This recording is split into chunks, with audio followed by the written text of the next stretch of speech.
Hi friends, welcome back to my channel. ഇന്നൊരു കുക്കീസിൻ്റെ recipe ആയിട്ടാണ് വന്നിട്ടുള്ളത്. എളുപ്പം ഉണ്ടാക്കാൻ പറ്റിയ ഒരു റെസിപ്പിയാണ്. അപ്പോൾ അതെങ്ങനെ ഉണ്ടാക്കുന്നു നോക്കാം. ഇതിനിവിടെ എടുത്തിട്ടുള്ള 2 കോഴിമുട്ടയും 1/2 കപ്പ് പഞ്ചസാരയാണ്. ഇത് കോഴിമുട്ടയുടെ വെള്ളം നമുക്ക് ഒരു ക്ലീൻ ആയിട്ട് ബൗളിലേക്ക് മാറ്റാം. ഇതുകൊണ്ടാണ് നമ്മൾ ഇന്ന് ഉണ്ടാക്കാൻ പോകുന്നത്.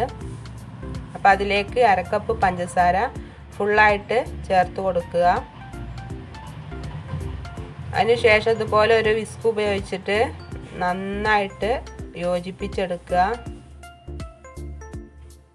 ഒന്ന് വിസ്ക് ഉപയോഗിച്ച് അടിച്ചെടുത്തതിന് ശേഷം ഇത് നമുക്ക് ഡബിൾ ബോയിൽ ചെയ്യാം. പിന്നെ ഞാനൊരു ഗ്യാസിൻ്റെ മുകളിൽ ഒരു കുടുക്കയിൽ വെള്ളം വെച്ചിട്ടുണ്ടായിരുന്നു. അത് തിളച്ചിട്ട് അതിൻ്റെ മുകളിൽ നമ്മളുടെ പാത്രം വെച്ച് നന്നായിട്ട് ഇളക്കുക. ഇളം ചൂടിൽ നമുക്കിതുപോലെ ചെയ്തെടുക്കുക. ഇതാണ് ഇതിൻ്റെ രൂപം. ഒറ്റനൂൽ രൂപമാകുന്നത് വരെ ഇതൊന്ന് യോജിപ്പിച്ചെടുക്കുക. അപ്പോൾ പഞ്ചസാര ഒക്കെ അലിയും. അതേ ചൂടിൽ തന്നെ നമുക്കിത് ഒന്ന് ബീറ്റ് ചെയ്തെടുക്കാം.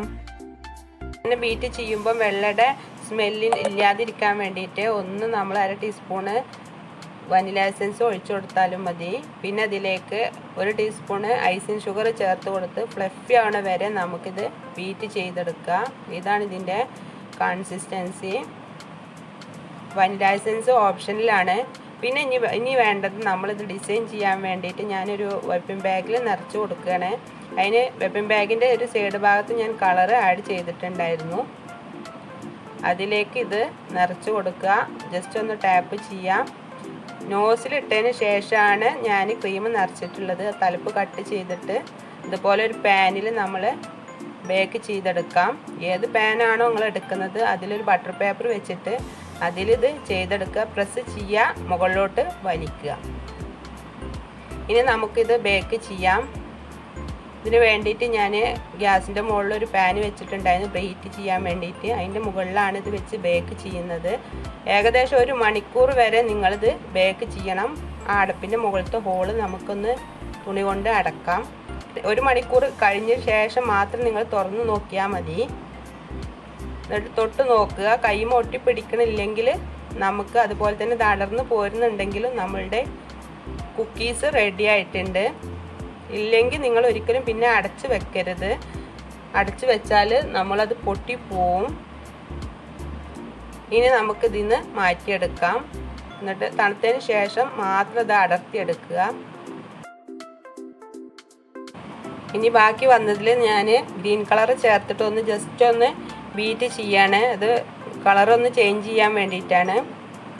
അതൊന്ന് ബീറ്റ് ചെയ്തിട്ട് വൈപ്പിംഗ് ബാഗിൽ നിറച്ചിട്ട് ഇതുപോലെ തന്നെ ബേക്ക് ചെയ്തെടുക്കുക. ഇങ്ങനെ ചെയ്യുമ്പോൾ നമ്മൾ ബേക്ക് ചെയ്യുന്ന പാത്രം ചൂടുണ്ടെങ്കിൽ ഒന്ന് പൈപ്പിൻ്റെ ചോട്ട് കാണിച്ച് തണുപ്പിച്ചിട്ട് ചെയ്തെടുക്കുക. അതും അതുപോലെ തന്നെ 1 മണിക്കൂർ ബേക്ക് ചെയ്യാം. അപ്പം ഇത് റെഡി ആയിട്ടുണ്ട്. നല്ല സൂപ്പറായിട്ടുള്ള ഒരു കുക്കീസാണ്. ഇത് ഞാൻ ഗ്യാസിൻ്റെ മുകളിൽ കുക്കറിൽ വെച്ചിട്ടുണ്ടായിരുന്നു. അതങ്ങനെ ഒന്ന് കരിഞ്ഞു പോവാൻ ചെറുതായിട്ടൊന്ന് കരിഞ്ഞു പോയിട്ടുണ്ട്. നിറവ്യത്യാസം വന്നിട്ടുണ്ട്. ഇതൊക്കെ അതുപോലെ ചെയ്തെടുത്താണ്. ഇടയ്ക്കൊന്ന് തുറന്ന് നോക്കി. അതാണ് അത് പൊട്ടാൻ കാരണം.